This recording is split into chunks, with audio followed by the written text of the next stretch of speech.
Baik, selamat pagi. Perkenalkan, nama saya Audia Konita Arova dengan NIM 182230554 dari program studi Sistem dan Teknologi Informasi. Nah, pada kesempatan kali ini saya akan membuat video di mana saya akan menjelaskan proses sampling sinyal dan proses rekonstruksi sinyal. Nah, video ini saya buat untuk mata kuliah dengan kode II 2240 Sistem Multimedia.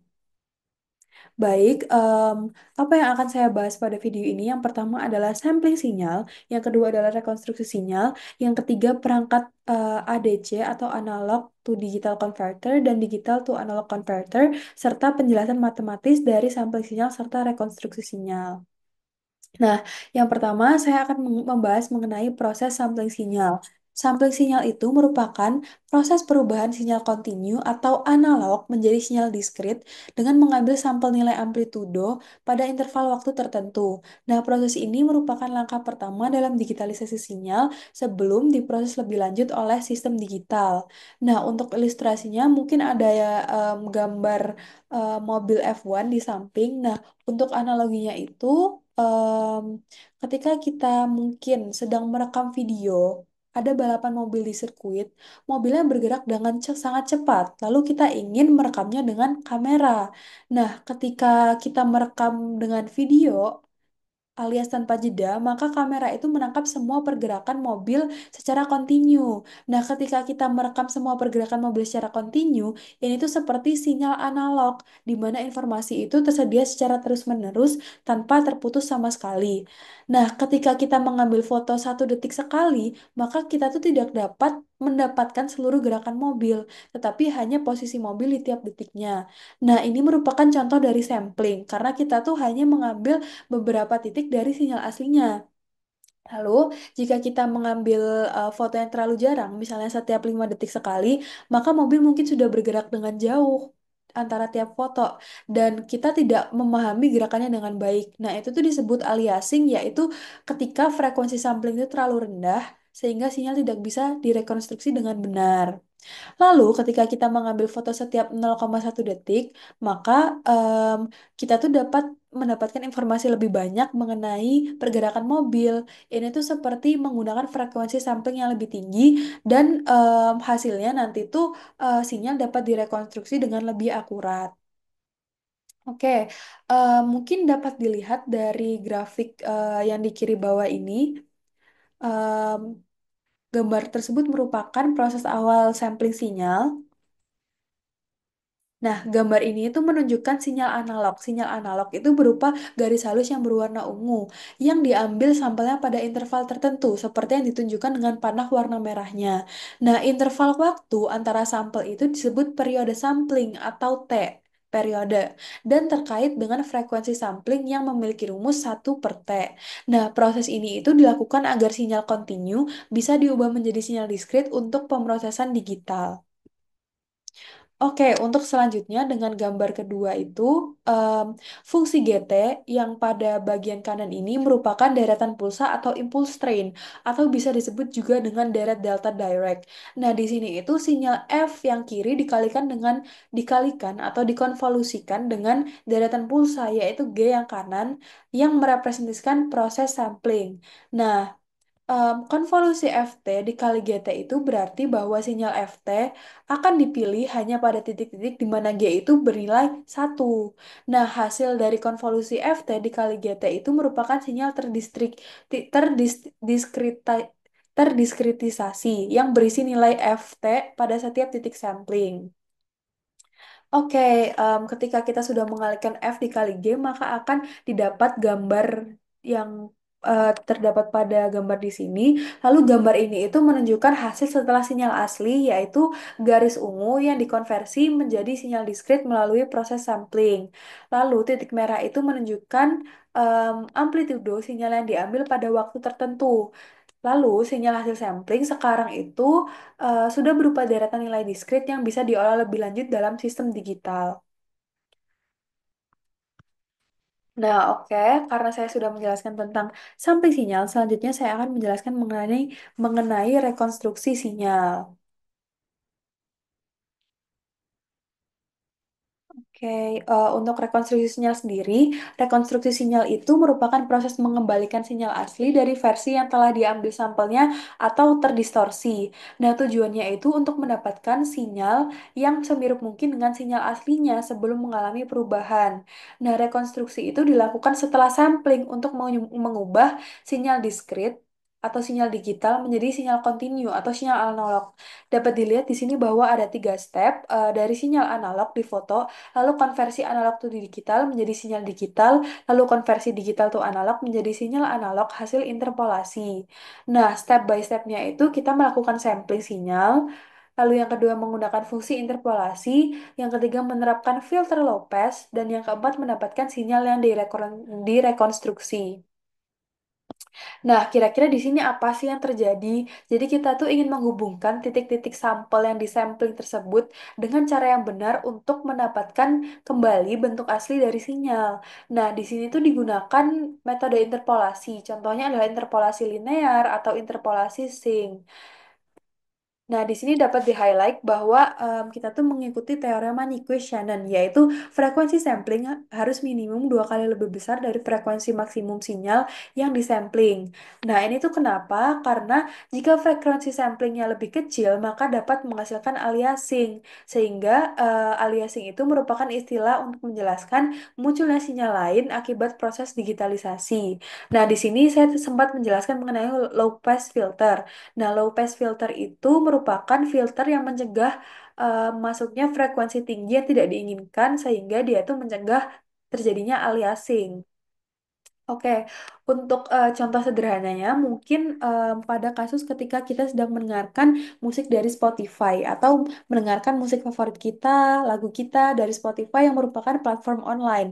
Nah, ketika sinyal kita itu terputus, maka ketika sinyal kita itu jelek atau koneksi internet kita jelek, mungkin musiknya terkadang berhenti sebentar, lalu dilanjutkan lagi.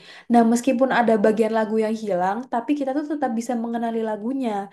Otak kita itu secara otomatis melengkapi bagian yang hilang berdasarkan nada-nada sebelumnya. Nah, semakin banyak bagian lagu yang kita dengar, maka semakin jelas lagu yang bisa kita rekonstruksi. Jika hanya jika hanya ada satu atau dua nada yang terdengar, mungkin kita tuh sulit untuk menebak lagunya. Namun, jika banyak nada yang terdengar, maka otak kita tuh dapat mereproduksi lagu hampir secara sempurna. Nah, ini tuh sama seperti konsep interpolasi dalam rekonstruksi sinyal.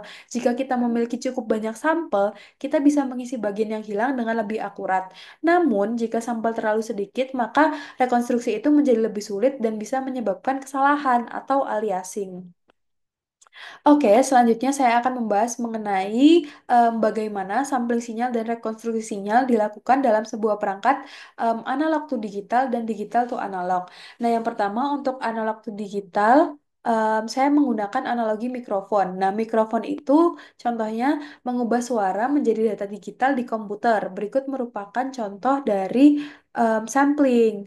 Jadi untuk cara kerjanya sendiri itu yang pertama sinyal analog masuk ke dalam analog to digital converter. Nah, analog to digital itu melakukan sampling yaitu mengambil nilai sinyal pada waktu tertentu atau T yaitu periode. Lalu setelah diambil sampelnya, analog to digital converter harus mengubah nilai amplitude kontinu menjadi nilai diskrit yang dapat disimpan dalam komputer. Nah, hasil kuantisasi itu dikodekan menjadi bilangan biner agar bisa diproses oleh komputer. Contohnya 0V itu 0000000. Lalu data digital ini siap untuk digunakan dalam pemrosesan sinyal digital atau penyimpanan. Nah, untuk digital atau analog sendiri saya menggunakan contoh speaker.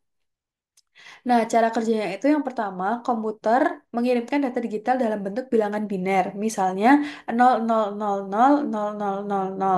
Nah, data biner ini diterjemahkan kembali ke dalam level kuantisasi yang sesuai, Sam.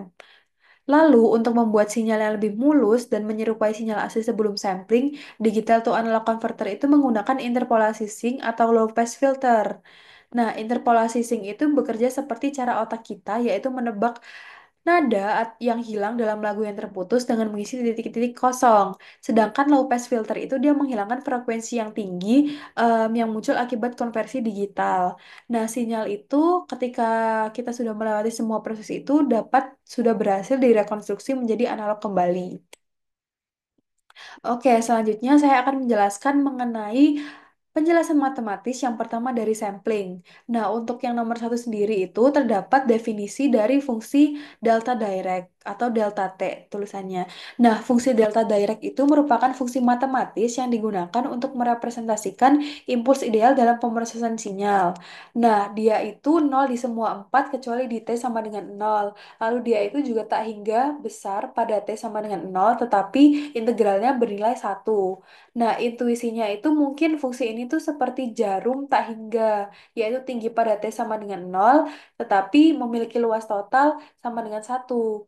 Nah, ini tuh untuk digunakan untuk menangkap nilai fungsi pada titik tertentu. Nah, yang kedua itu ada shifting property atau property sampling. Nah, ketika kita itu memiliki sinyal kontinu atau XT, maka fungsi delta itu dapat digunakan untuk mengambil nilai sinyal di titik tertentu, yaitu T0. Maka didapatkan rumus seperti ini. Nah, di sini tuh fungsi delta menyaring nilai fungsi pada titik tertentu. Lalu, ini merupakan alasan kenapa fungsi delta itu digunakan pada teori sampling. Nah, nomor tiga itu ada sampling sebagai direct delta train. Nah, untuk merepresentasikan sampling periodik, kita dapat menggunakan direct impulse seperti yang pada rumus ini, yaitu GT sama dengan ini. Lalu T itu merupakan periode sampling, yaitu jarak antar sampel dalam waktu. Lalu N adalah indeks integer yang mewakili tiap impuls delta. Nah, selanjutnya terdapat proses sampling dengan konvolusi. Jadi yang pertama itu kita melakukan mengalihkan sinyal tersebut dengan direct delta. Jadi FST sama dengan FT dikali GT. Lalu dengan integral konvolusi didapatkan rumus seperti yang tertera pada gambar ini. Nah, apa sih artinya kita tuh mengalihkan sinyal asli dengan impuls periodik untuk mengekstrak nilainya pada titik-titik tertentu. Lalu kita mensubstitusi em, GT, maka didapatkan rumus seperti ini. Lalu kita menggunakan shifting property sehingga didapatkan fungsi ini. Maka hasil akhirnya dapat tertera seperti gambar berikut.